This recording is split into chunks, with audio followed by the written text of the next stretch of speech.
what's going on?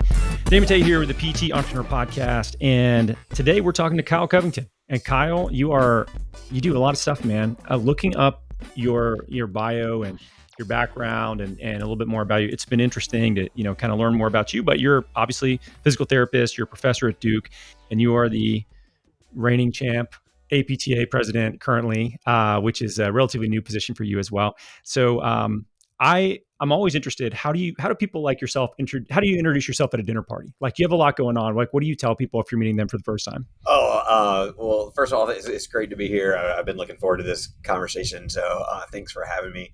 I honestly probably at a dinner party just say, hey, I'm Kyle, and start with I'm a dad, and I talk about my kids. Probably is the first thing I do before I get into any of the other stuff. And then the second thing I would always say is I'm a physical therapist. Everything else, no matter what my roles are or have been, that's at the heart of why I'm involved in all the things I'm involved in. So I'm a physical therapist, and then if the conversation at the dinner party keeps going, I'll talk about my roles at Duke and at APTA a little bit more. Yeah, the physical therapy intro is the way to go in my experience, because it's quite possibly the most valuable thing out of everything that you do. Not to discount education or work with the APTA, but to other people, everybody has an injury. You have an injury. You hurt your foot recently, right? And the knowledge base we have there, I've never really found myself in a position where I tell people I'm a physical therapist and then not had a follow-up like, well, can you tell me why my wife's wrist is hurt or something like that? So I think it's an incredibly just valuable career field to other people. Absolutely. And I think it also, everybody's got that experience with an injury or a family or friend that's had an injury, or they're just curious. And it also always, I find, gives me a great opportunity to sort of help people know more about what physical therapists do. Even if it's not practice I'm familiar with, I can always get them and help them understand we can probably help with that as a profession, whatever it might be. Yeah. And so looking up your background, it's interesting. You went to you spread yourself across 3 different schools in North Carolina, which is maybe a smart move on your end to just diversify. But I think the only one you've left out is in North Carolina, like Chapel Hill. Other than that, you've got them all. Yeah. I did my undergrad at Wake Forest University. So I was a health and exercise science major there, what feels like a long time ago now. And then I came and did my DPT degree at Duke. That was back when the DPT degree was very new.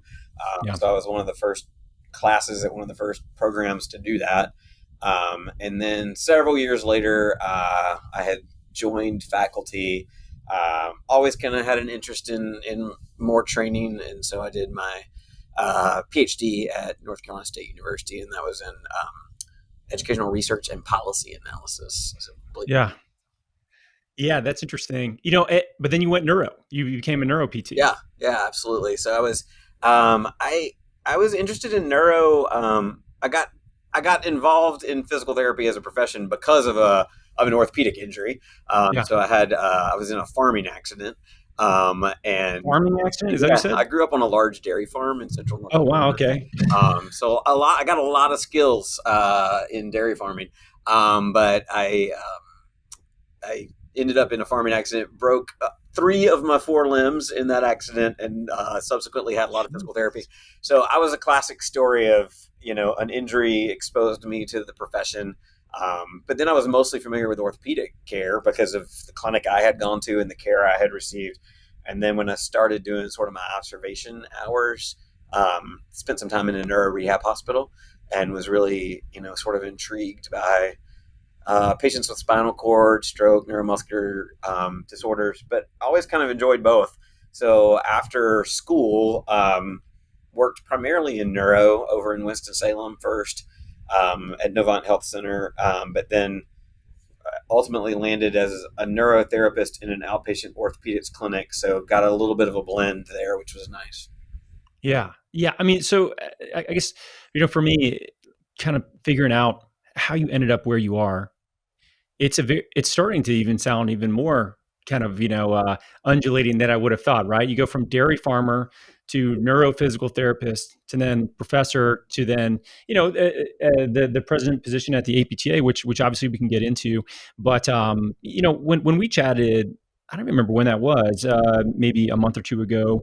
I really enjoyed having a conversation about your perspective on the physical therapy school population, the things that students are seeing, the struggles that maybe they have, the opportunities they have, and being able to kind of see a snapshot into the people that are going to essentially lead the profession in real time as they're going through school, right? And I found that very interesting. And I want to have a conversation with you, not just about the APTA, which I honestly don't know too much about, and I would say most people in our field probably don't. So this is probably a good opportunity for them to learn, just like me. But also from the profession as a whole, right? Because for 15 years, I've been in the profession, which is far less than some people and far more than others. And even in the last 15 years, I feel like I've seen a massive amount of change. I'm interested in your perspective now that you've been in, let's say, 20 years in the profession, roughly, and some of that in school, some of that as an actual provider, and now in more, an administrative sort of leadership position. What do you think has changed most about the profession over the last 20 years? And do you think it's good, or do you think it's potentially not so great in terms of the direction that we're headed? Yeah, I mean, I think there's been a ton of change. Like, it's hard to believe, what, like, at our core, we always have done the same things as a profession, right? We're the profession that analyzes movement, like, rehabs people back to performance, and it uses, our hands and our brains and our heart to do that. But then the way we've done it has evolved fairly dramatically Yeah. over the century plus than the last 2 decades, right? Like, I mean, just thinking about what we teach in our classrooms here compared to what I learned here at Duke, 20 years ago is very different in a lot of ways. I think the biggest changes have been the expansion of PT in other practice areas. Mm. Women's and pelvic health were just starting to be a conversation 20 years ago, and now it's one of the fastest growing areas in practice. Sort of direct to consumer, direct to employer sort of practice models, cash based practice models didn't really exist, and if they did, they were rare, and you didn't hear as much about it. We were 100% insurance driven, or not 100%, but those other alternative sort of models of practice weren't as pervasive, and we didn't learn about them, in PT school. Other areas of practice I think we've grown a lot in, as well as begun to see ourselves as a profession as a much more autonomous answer, not only to injury rehab, but prevention and health and optimization of performance in ways that weren't part of sort of our training or our mindset even a couple of decades ago in the same way that they are now. So I think it's really exciting to me. I think it's all good. Like those areas of practice. I say a lot to folks. We're a 100-year-old profession, a little bit more than that now. That's not that old in terms of the healthcare professions like medicine and nursing. So we're a bit in our adolescence, I think, as a Mm. profession, and that comes with some growth and some rebellion and some learning and challenge. And I think that exactly speaks to sort of where we are right now as a profession. And I think it's exciting and all good. Yeah, and I think ultimately trying to figure out where we fit within the healthcare landscape Yeah. is interesting, right? And you even I was reading some of your the studies that you've been a part of, and one of those is can we learn in the same sandbox together? Interprofessional case conferences as facilitation tools, which I thought was really interesting because I guess you can maybe elaborate that a little bit if you want, but it sounds like learning from each other with different healthcare providers, whether it's PAs, orthopedic surgeons, PTs. You're just describing my time in the military. Like this is what we call a true medical clinic, right? Like if I if I had somebody that I was concerned with, maybe there's some red flags showing up, I would just walk them over to the PA that was on the other side of the hall, and then we'd have a discussion. Or if I wanted to talk to like the sports med doc about an injection I thought maybe needed to happen as we were going through a plan of care, I just would go over there and we would sit down and we would do collaborative learning together, and it was really an enjoyable place to work and environment.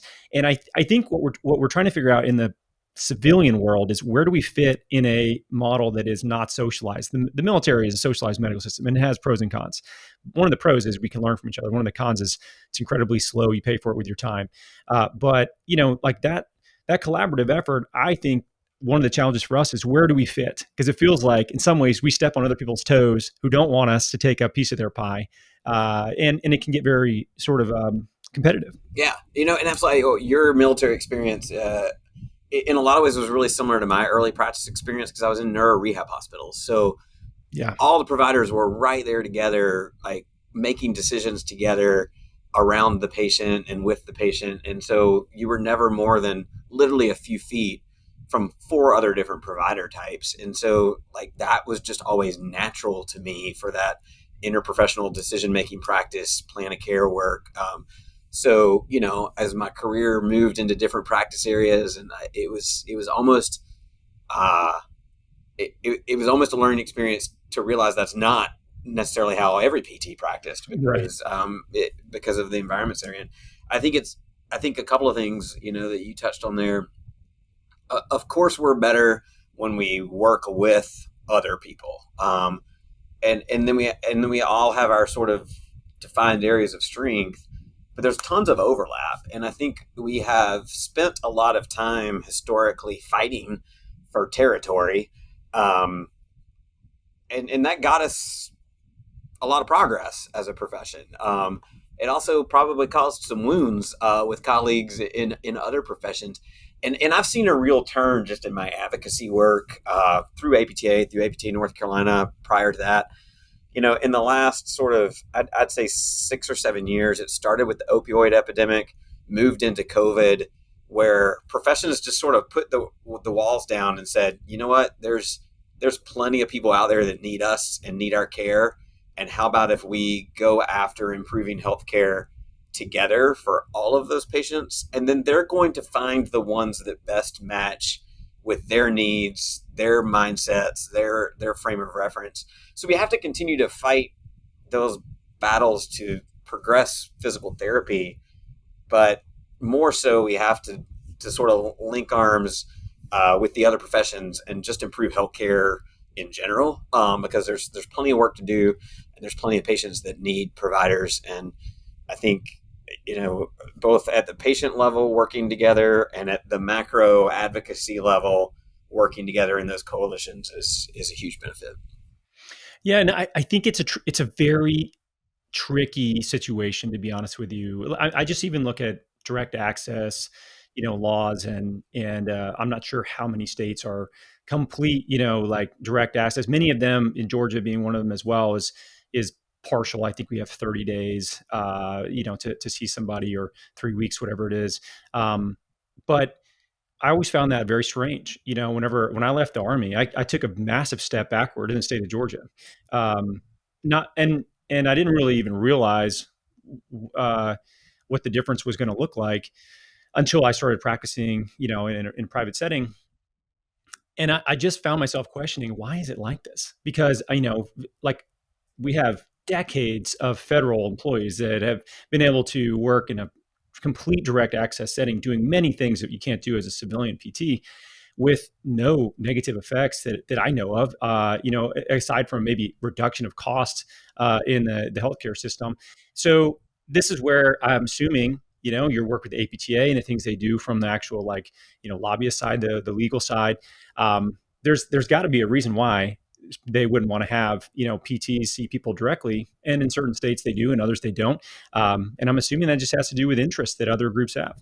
Yeah, I think in some cases it does. In some cases it's just history that has to be rewritten in the present. I think, our profession started, at least our profession started primarily in the military as a response to sort of World War One and the polio epidemic. But then as it spread into the civilian population, we were really historically a referral based service. Right. Physicians referred to us, told the physical therapist the plan of care, and the physical therapist executed. So as the profession was forming, all those laws, regulations, practice acts matched that model. But as we've evolved as a profession, it's not easy to change those laws, change those regulations, change insurance and payment requirements. And that you have, we could talk all day about challenges in the payment model. A lot of those flow from the fact that we were not an autonomous profession and we were a secondary service to a referral. So it's sort of unwinding a lot of that history that's baked into practice acts, regulations, laws. And in a country like the United States, where that's at a state level, right, we have to do that in 51 different state and District of Columbia jurisdictions, plus the 52nd jurisdiction, which is the military and VA system. And then, I don't even know how many different insurance providers we have that have their own regulations on top of the state regulations. So it's anytime we have those, I have those discussions with people about like, how do we fix or improve or advance payment and practice in areas like direct access and referrals. And, another hot topic the last few years has been sort of prescriptive authority in the military. You could order a limited set of medications and x-ray. We're starting to gain traction in several states in those areas. But it's just it's that old adage of how do you eat an elephant in one small bite at a time, and that's sort of on these practice issues because they live and are regulated in so many different places. It's not an easy switch to flip. I'll say, with the direct access, we just got direct access in all 50 states last year. So it's been a long battle. And there's still improvement in a lot of states to sort of widen that access point. APTA just released a sort of state of direct access big report that sort of goes through that history, the where we are now kind of thing. So that's a good resource. But we're also starting to see that trickle now into payers. So recently, Aetna just removed all sort of referral and plan of care restrictions in physical therapy. So 27 million Aetna subscribers can now go directly to their PT without a physician referral, without a signed plan of care, without prior authorization. So we're starting to see that sort of mindset around us as a autonomous profession really begin to take off in sort of those practice and payment areas. It's interesting, if you look at the cost of it, right? Like it seems, if I was an insurance company, like it would be a no-brainer. Yeah, I mean, this is the reason why the military does. I mean, they're not going to, if you have a socialized setup, the surgeon that refers me an ACL patient to rehab or whatever, he gets paid to do his job, not necessarily based on how many surgeries he does or how many patients I see or anything to that nature, right? But the cost effectiveness, and even for me, whenever I got assigned to a brigade, which is an interesting job because they drop you into a group of about 3,000 soldiers, and they tell you you're in charge of injury prevention, injury treatment, and human performance optimization. So you do all these things, which is impossible. And now they don't really do it that way anymore, but I was one of the earlier ones that got put in a position like this. And I could just quickly see like how valuable it was just for me to be there, like on site, right? And like in the mix with everything because of the speed at which we could make changes and things, speed at which I could help like treat patients. And it's hard to justify or hard to know what the cost reduction is. But it was enough to where they continued to evolve that program. And, I think if we prove ourselves to be a cost saver, it's a fantastic place to be. I feel like PAs are already going that direction. Nurse practitioners, you're seeing these mid-level sort of healthcare providers because they're not quite as expensive. They don't take as long to train up. I don't know if you see a similar trend and what your thoughts are on the direction the PT should go. But for me, I feel like that we're cost savers, and we're force multipliers in a lot of ways. Absolutely. And, I think that's another thing that's different now than it was 20 years ago. Going back to that question, we have a lot more evidence that what we've Sure. always known is true, right? We've always known that we save the system money, that we save the patient money and time. But now we actually have really solid evidence in the many diagnostic categories to back that up. And that's one of the things, APTA put out a big value of PT report last year that goes in very complex statistical methodology to show the cost savings per patient across 8, I think, musculoskeletal diagnoses. That is that kind of thing that's leading to these growing wins in direct access, reimbursement, payment. Because for a long time we knew it, but it wasn't quite enough to say, well, we know we save money. You got to have that evidence, and we're really exponentially growing that now, which I think is going to just continue to sort of take off in those ways that you're talking about. I mean, and I think we're seen as that sort of valuable money and time saver for the patient. I think it's still a challenge to help the population know that, right? There's still a knowledge gap for a lot of people in what all we can do, but we're making a lot of progress in that. Yeah, I realize that there's PT has a branding problem, and I realized this I was actually when we just moved back to Atlanta, my wife's stepmother, we were at their house for some reason, or other people there, and she introduced me to one of her friends. And she's like, this is Danny. He's a physical therapist. He's basically like, imagine like a massage therapist and a chiropractor mixed together, and I was like, And you you're just like, took oh, I was so offended.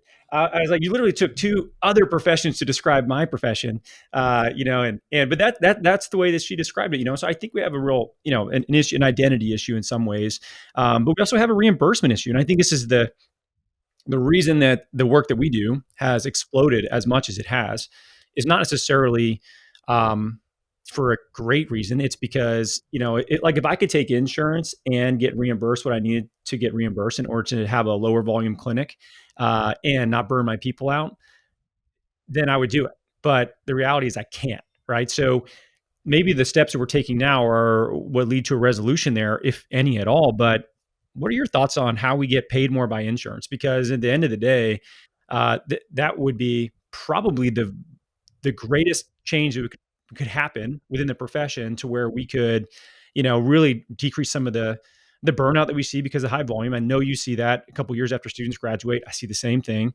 and we could really allow people to decrease some of the out of pocket costs that they have working with us, which would be obviously a win-win.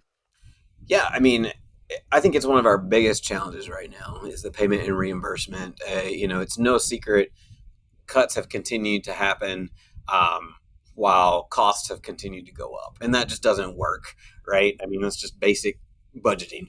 And so, how do we change that? Well, it's hard to get costs down, so you got to figure out ways to get the money and profit up. Um, it like I said before, it's sort of that same as the direct access conversation. It's so complicated because some of that lives in federal policy, some of that lives in state-based policy, some of that lives in insurance regulations and policy. So where do you attack? And at the same time, we got to prove our worth and prove our value and show the evidence. And so all those things sort of factor together in that conversation about reimbursement. I also think, a piece of that is we have to be better and consistent across the profession at practicing at a high level and showing we have positive outcomes. Again, we know we do, Yeah.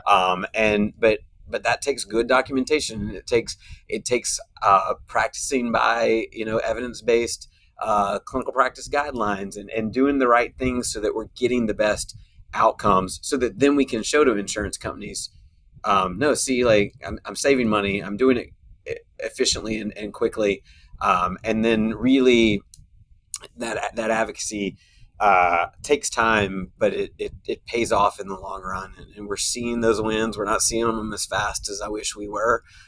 Everybody wants quicker solutions to what's a really big problem right now, but we kind of have to attack it on a lot of different fronts, because there's no one single place or solution to improving this problem.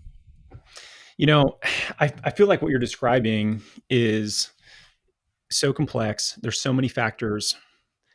And I think this is one of the reasons why a lot of people, and myself included, we kind of get to the point where we say, well, I don't really want to try to figure out the insurance game. I don't really want all of my staff to have to see two people per hour, at a minimum, but I need to be able to generate enough money to have a business that can pay for them and overhead and everything else that goes with that.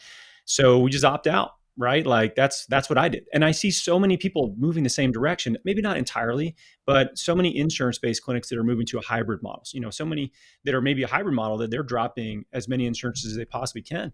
And I don't know if that pressure on the insurance, the lack of providers that want to actually accept their insurance creates any positive change for the profession, but it's obviously trending that direction. How do you feel about that? Like at a certain point, if enough of us are just like, we're not taking, sorry, United, we're not taking your healthcare. Like, do they finally have to say, okay, cool, we'll have to pay you guys more?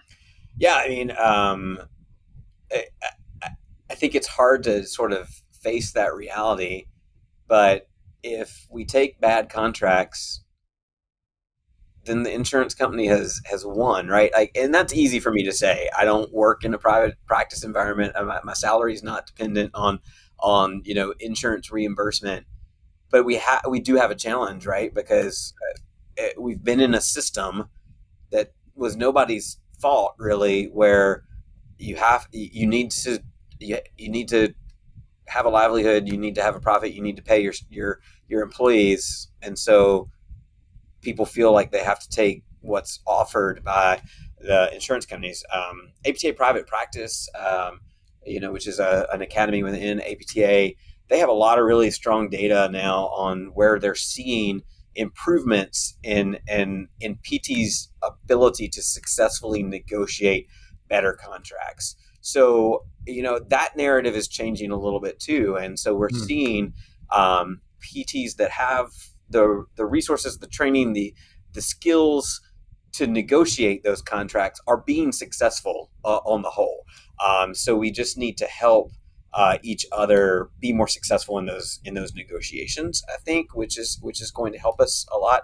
And it's even happened, in some states like Massachusetts, as a state recently was able to sort of negotiate like up to almost 73% increases in some of the codes at a state-based level. So we're getting savvier and more skilled as individual providers, as states, and as a profession in being able to negotiate our worth on those contracts. The thing that I think is really positive about cash-based therapy.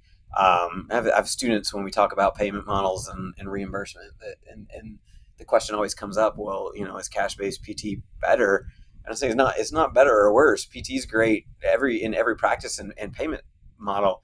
What I wish every PT, no matter what their payment model or practice scenario had, was the ability that a cash-based PT has to have to sell the worth of their services, right?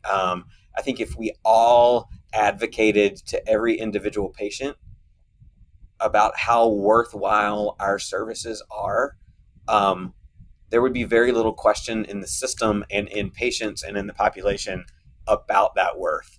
But practicing in a health system, I didn't have to sell my services and their value in the same way that you do in a cash-based model.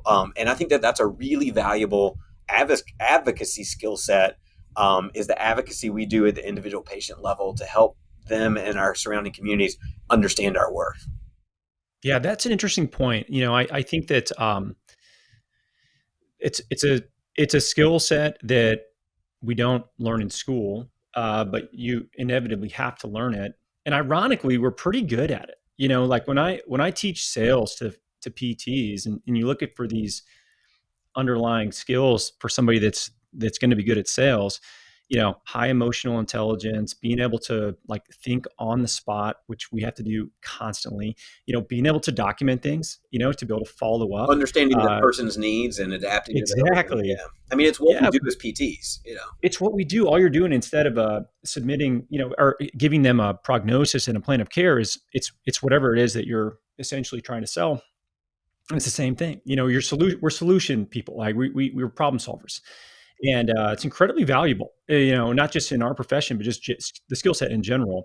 I think the other big thing that I've noticed, and you know, like any profession, there's fantastic lawyers and there's not so great lawyers. There's fantastic, CPAs and there's like not so great CPAs. There's for some people it's what they do. It's their like art. It's their thing that they love. And for other people, it's their job and then they go home. Um, you cannot hide from your outcomes in a cash-based clinic. Period. People have higher expectations of you.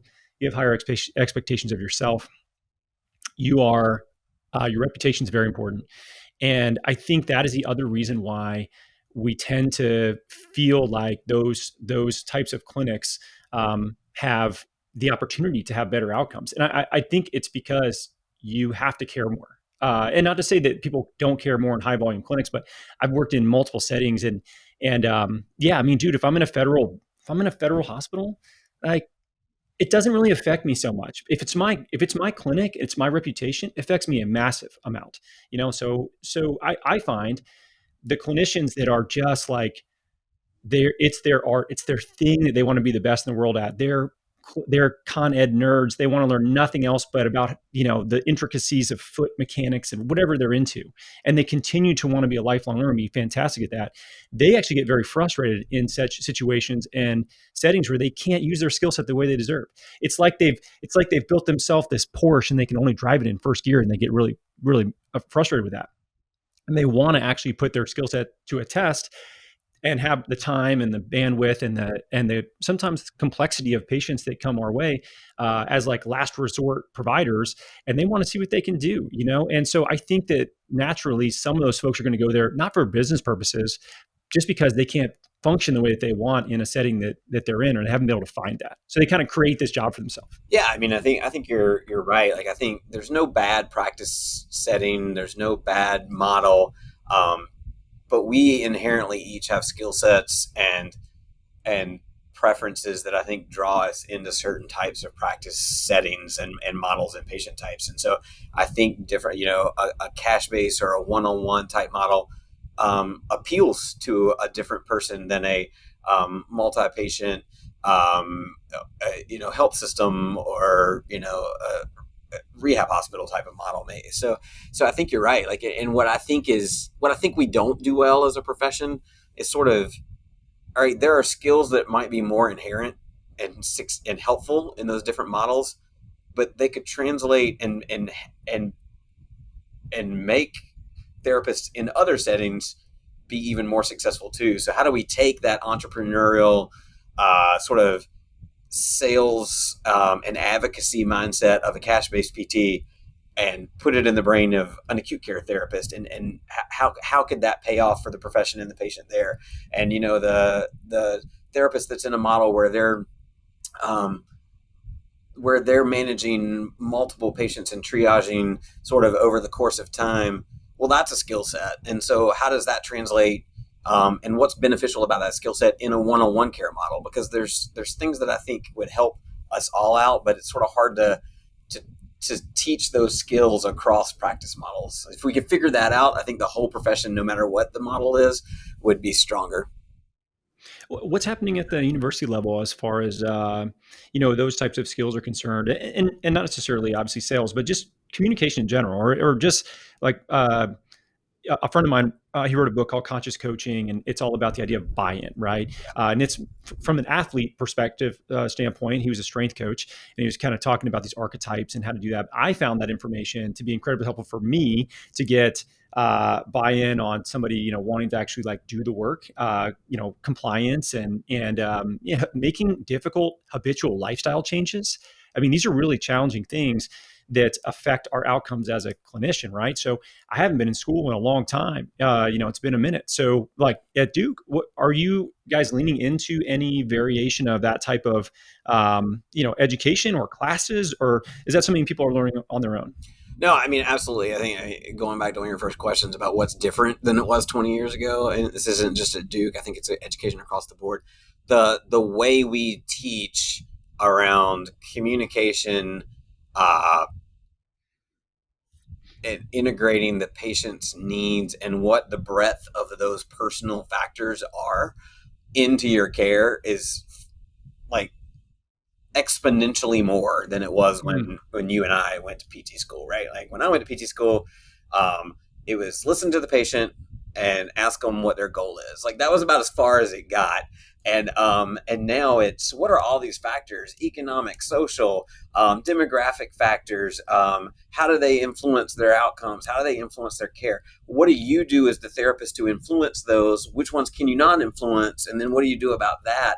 And what are you what are your personal factors that are maybe influencing your patient with or without you knowing it? Like all of that is content that they get and that they're assessed on, and that's actually part of a required curricula now. So it's way more. I mean, working with humans is complex, and so I think we Yeah. have, as healthcare providers, PTs in particular, really leaned into the complexity of the patient. And and while we have evidence-based and clinical practice guidelines that I was bragging about earlier, you also got to apply them to an individual and all those different factors that they bring to the table. And so I think the education around that is vastly more than it was when I went to school, and maybe even 8 years ago.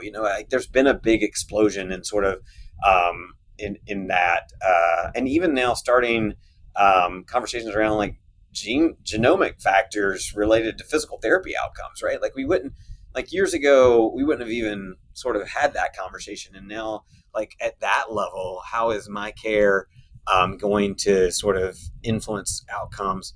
And then let alone like the infusion of digital and technology and AI, like that's the next big front. So we've Yeah. gotten the personal factors now, and now we're going on the digital side, and how is that going to be infused in our practice as an adjunctive and ethical and productive aspect of what we do as physical therapists.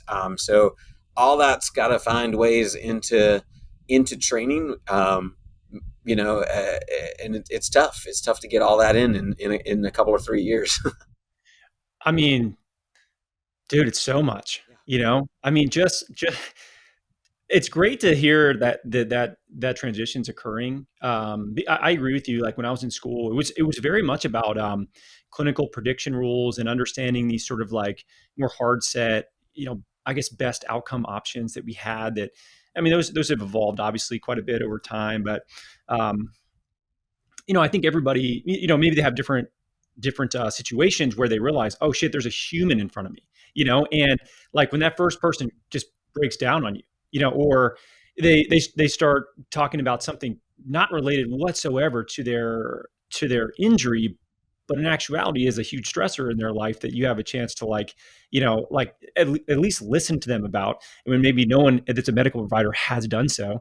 Um, that was not something that was taught to me at all. And it seems common sense, but I mean, dude, I went to the Army's program, right? Like it wasn't like emotional intelligence was not a component of that at all. But it's such a big part of outcomes and being able to build rapport with people, and frankly, just working with human beings in general. And I think it's also it's maybe the most technologically insulated thing that we have right now, is this sort of human to human understanding, like the person in front of you, being face to face and not faking empathy through a large language model, but actually truly, being there and being able to understand somebody. So speaking of this direction we're going, which is the technological things that are happening. And I mean, dude, it's a wild world that we live in, the speed at which things are changing. Like, how old are your kids?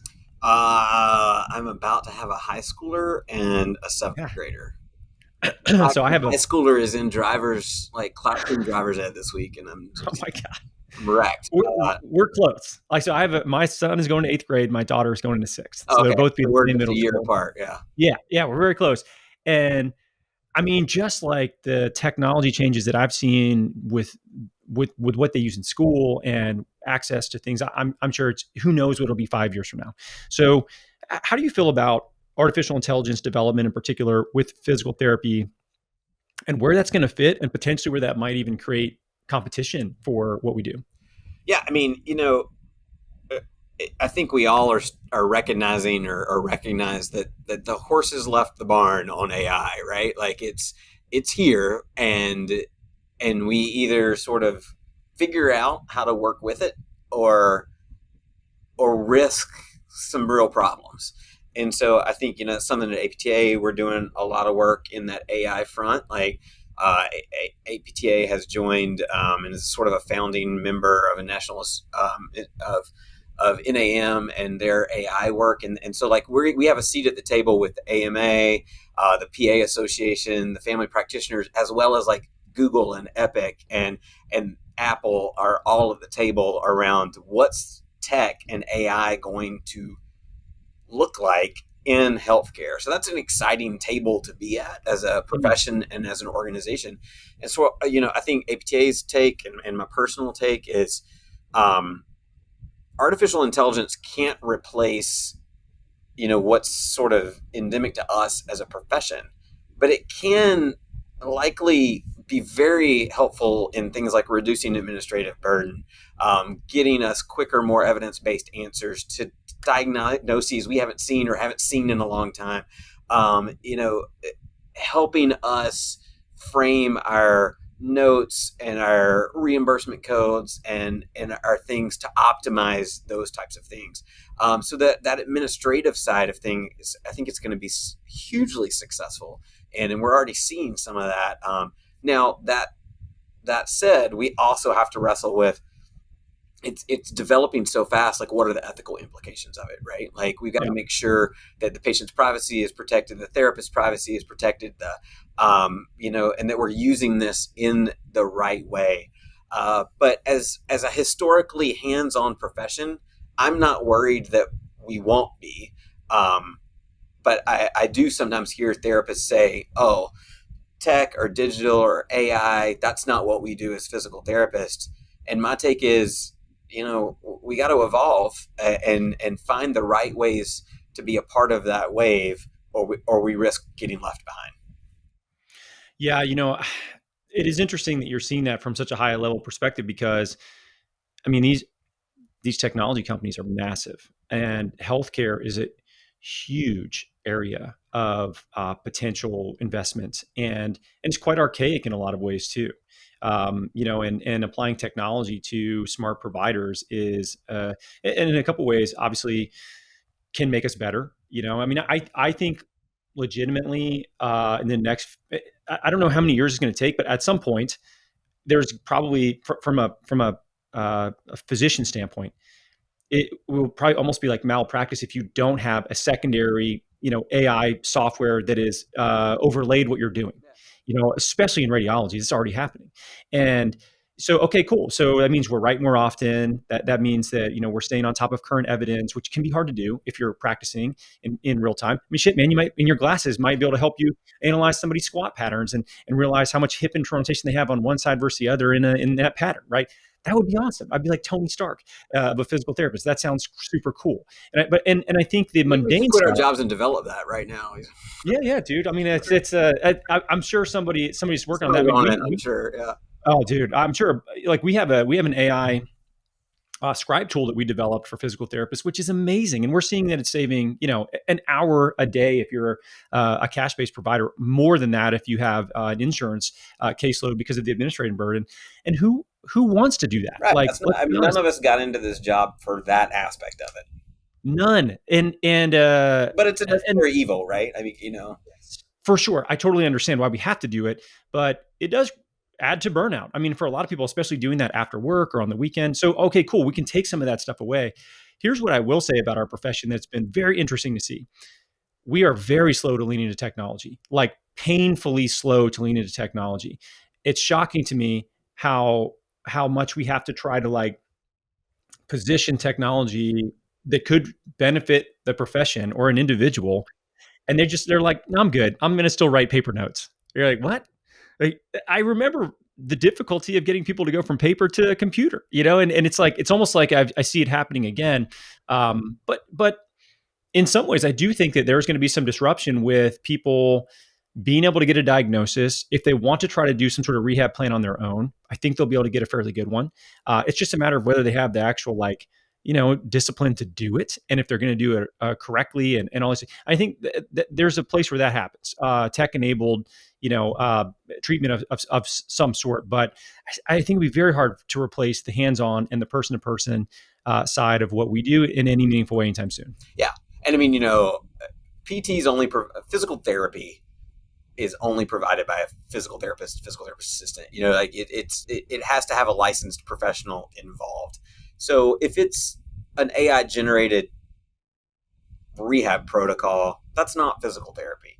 But if it's a rehab protocol that's a combination of the knowledge AI can glean quickly and effectively, supervised by and tweaked and applied to all those individual patient factors by the physical therapist, then that gives us a lot of potential to be even more effective, save even more costs, have better cases, tying all the previous conversations together, having better case for better reimbursement, like all those things. I think we just are on the cusp of understanding how helpful that can be. And I'm really excited that APTA is part of that National Academy of Medicine group, because I think that's really putting us at the forefront of some really impactful discussions. Yeah, it's interesting. And the profession feels insulated in some ways. Like I'm not sure our kids, when they're of working age, I'm not sure what the employment landscape, how much it will change. I think it's going to change in a significant way. And if my son was like, Dad, I really want to be like a software developer, I'd probably tell him, maybe pick something else.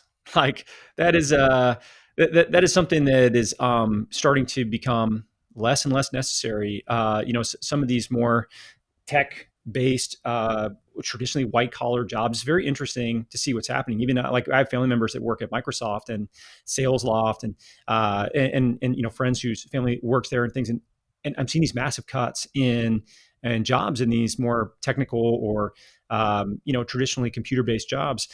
And it's going to be interesting to see if physical therapy actually becomes more popular for people to go that direction. I mean, what would you tell your kids if your kids are like, Dad, I'm going to PT school. It's what I want to do. Like, what's your response? I mean, my daughter says that. We'll see if it sticks. Oh, funny. Okay. She's starting to look at other options. But I would tell her, great. I think the profession she will enter will be really different than the one I did.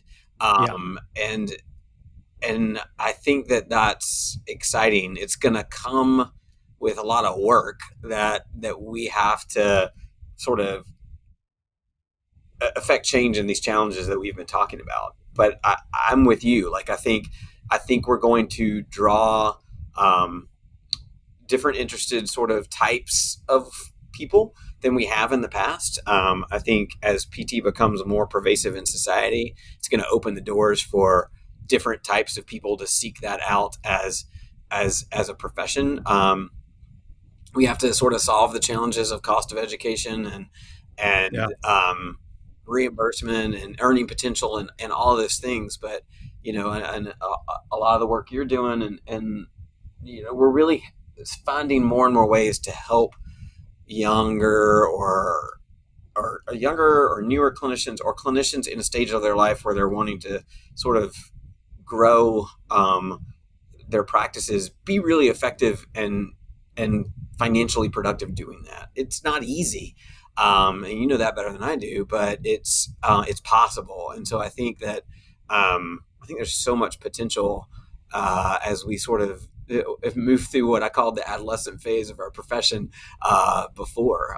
So yeah, I would not dissuade her from doing it. Sure. Well, the cost is the barrier, right? I mean, it's funny. My son said something about it, and I just told him how the duration of time. He was like, "Wait, 3 years after 4 years, 7 years?" He's like, "That math, I'm good." He says, "I don't know if that's going to be in his wheelhouse, if he's going to be interested in that one day or not." But the cost of it is legitimately a barrier for so many people. I mean, to think, and I don't want to mess this number up, but I believe it was around $150,000 is what the APTA states is sort of the average cost, and I believe that's undergrad and grad school total. That might just be PT school. You might know better than me. But all in, let's say you're around that to be able to practice. And entry level, maybe you make half what you're taking out in debt. Like I think that's a hard pill for people to swallow. I don't know if I can name another profession where you come out of school that much in debt and you're making, that starting income. Even a friend of mine's an attorney, and she was comparing what she paid for law school for what she started out as a lawyer her first year, and it was significantly different than the percentage of income that we have compared to the debt that we take out. So I don't even know what the problems are there. You're in education, like why is it so expensive? I feel like do we need 3 years? Do we need like all these additional costs? Like is education the next thing that's going to get really turned upside down with AI, and having like a AI professor that understands everything physical therapy related and is the most patient professor ever created? Like I don't know where that's going to go, but I feel like the cost is prohibitive. Yeah, and higher ed finance is like a whole like. I work in higher ed. I have for years. It's you don't want to talk about complicated. It's complicated, and Yeah. the influence of research funding, grant funding, tuition dollars, state based versus private, for profit versus not for profit. Like all of that factors in all the different types of financial aid, scholarship money. Like it's such a complex environment. As far as the future of education and how to save cost, it's hard for me to predict, especially right now, because so much is changing, sort of in the regulatory environment around that. I've been saying for years, not so much about the cost, but about the outcomes. Like I think where we are is there's been signs for the last 5 or 6 years, decade, but I think we're really about to. My crystal ball prediction is there's going to be a much higher expectation to prove outcomes of education. Ironically, education's been kind of protected from that. It's sort of been like, here's your diploma, you're good to Yeah. go. In our instance as a profession, you pass a licensure board, so check. But I think institutions and programs, there's going to be just like we saw that wave 10 to 15 years ago begin with outcomes in healthcare, and that's only gone up. I think we're going to see that wave only increase, improving outcomes in education. So, it's the same question. Like, is if you prove your outcomes, do you prove the worth in a different way? I don't know, right? And it's always been hard. And I'm an ed researcher. Like it's always like the sort of silver bullet in educational healthcare research is showing that not only are your educational outcomes good, but your educational outcomes lead to better patient outcomes. So, I think we're going to start to see in the next decade a much bigger expectation for academic programs to prove what they're doing in the classroom and labs and clinic improves patient care. And that's hard to prove, but I think there's going to be the expectation to do it. Yeah, that's really interesting. These are all like, it seems like there's so much change happening at once. Like, does it not feel that way? I feel like I'm in. I feel that way, especially in this role as APTA president. Yeah, I bet. Good timing. You picked the you picked the right time. And I don't like. How do you decide what to focus on? Because I feel like, well, there's multiple things. Like, you're still teaching. Obviously, you have your family. Maybe you have hobbies. I don't even know if you have time for that. You have this role as APTA president. Like, what? How do you juggle all of that? Well, the recently broken foot ended some of my hobbies for a little while, but How'd you break it, by the way? What happened? Well, it turns out Is it cool or no? It turns out I'm not in my mid-20s. I went to an indoor rock climbing wall for the first time ever and didn't stick the landing on the way down. Is the short story.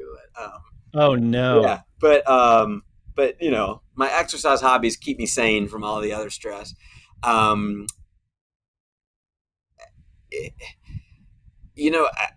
I think two things I think of, right? When you said so much is changing right now, and you're exactly right. I'm not sure that we've ever had so much changing so fast within the profession. So we can either be stymied and paralyzed by that, or we can be invigorated and excited by it. And I choose to be invigorated and excited about it and fully recognize not everything's perfect. We got a lot of work to do to continue to make improvements, but we've got change as a momentum and a catalyst right now, and we got to capitalize on that. So then where do you focus? Well, I mean, I could bore you with the details of how APTA comes up with its strategic plan, and we're about to release a new one in 2026. That's how the organization prioritizes. So payments, a big one. Investing in members is a huge one. And advancing practice will be some of the three biggest priorities of the organization.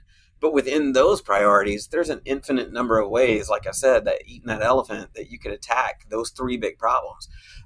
So it's a lot of good leaders, a lot of smart people, a lot of dedicated staff that are doing what we do at the individual patient level, which is researching, figuring out the right way to solve complex problems, setting good goals, going after it, listening and learning and adapting. And I think that's really what's going to get us there. Yeah. How does somebody become the APA president? Like, do you have to get voted in? Is this, like, what's the process? Yeah. I mean, the sort of the end of the process is an election by the APTA House of Delegates. So there's a process by which you seek nomination from the National Nominating Committee. They form a slate of candidates that are qualified for the role, and then the APTA House of Delegates, which is made up of representatives from every state and academy, vote. So that's sort of the end process. I mean, and everybody comes at these roles from a different sort of background and skill set. I had a lot of other sort of leadership and service roles within the organization, and obviously within my day job, which I think built my skill set and built my confidence and built my interest in seeking that role. It's an interesting job, and it's a complicated one for sure. So, like, do you have to like lobby for that? Like, are you like running a campaign to like vote for Kyle? Here's what I'm going to do for you. Or is this more like conclave? Like, I don't know if you've seen that movie. It's like they're Yeah, like voting for you behind the scenes, it's and sort I of don't in know how it works. between those two. No, so it's yeah. There's no white or black smoke coming out of the fire. There's uh, there is a sort of a candidacy phase process, but it's not like campaigning like like what we think of in American politics. It's a pretty structured sort of written statements, recorded interviews, and documents that you provide to the delegates that they review and then vote. So it's less of the like one-on-one political campaigning. Historically, there was some of that in the organization, but it's Huh. moved away from that in the last decade. So I know you guys run a number of events, but CSM is a behemoth of an event. Yeah, yeah, How hard is it to pull that thing off? Because we run events with like 200 people at them like twice a year, and it is a huge thing to pull off. I can't imagine. I don't know how many people came to the last one, but I'm assuming it's yeah. The last 10,000. couple of years, it's been around. It's ranged the last couple of years between 14 to 17,000. Just before COVID, we were at 19. We thought in 2020 we topped 20,000, but Yeah. obviously Oh, I was there. That's the last one that I went to in Denver. Denver, Yeah, right? Denver. But yeah, I mean, that must be a massive lift. Like, how many people on the APTA's team work on that, one event? It's once a year. So, like, what does that look like? I honestly don't know the numbers. And the thing about combined sections meeting that's really wild, and I don't think people really recognize, is it's actually 18 different small conferences within one umbrella Hmm. big conference, because each of those 18 specialty academies of APTA is a stakeholder in combined sections meeting. So they're all sort of running their own 3-day conference with their own programming and their own meetings. and then it's just all happening in the same place with some overarching APTA events and APTA support in the exhibit hall. So it's a shared financial and management model of APTA and the 18 specialty academies and sections. One of the jobs I had at APTA for a few years was as one of the combined sections programming chairs, and that's a job. Yeah. I mean, and it is work. So but it's, you have volunteer leaders that are helping determine and deliver the programming. You've got permanent APTA staff that are in sort of the meeting planning department. But CSM is not the only thing they do. They're doing other major and minor events throughout the year. You have staff from each of those 18 specialty academies, and then there's contract staff that come in for those 4 or 5 days, and then there's local, support from the convention centers and the hotels and in a lot of APTA staff. APTA as an organization has about 140, 45 full-time staff in Alexandria, Virginia. Most of those are not in meeting planning. They're in a lot of other departments, but for 3 or 4 days, a big chunk of them get deployed sort of to combined sections meeting to do jobs that are not their normal sort of roles for those 3 days to support that event. But yeah, it's a big one. Well, this year, or I guess not this year, 26, Anaheim, right? Yeah, that's going to be the next one that I go to. I haven't been since 2020. I plan on being out there with my buddy Kelly Starrett. Shout out to him, by the way. I have had zero to do with the APTA since I was a student, to be honest with you. I just didn't really, I don't know, didn't do anything with it. If I was going to do Con Ed hours, I would usually pick something specific to what I wanted to learn or a mentor that I was trying to learn from. And, to have somebody like him or someone like our friend Meg Brown, who's gotten very involved and has very positive things to say about the direction of the APTA, like that those two people, their opinion means a lot to me.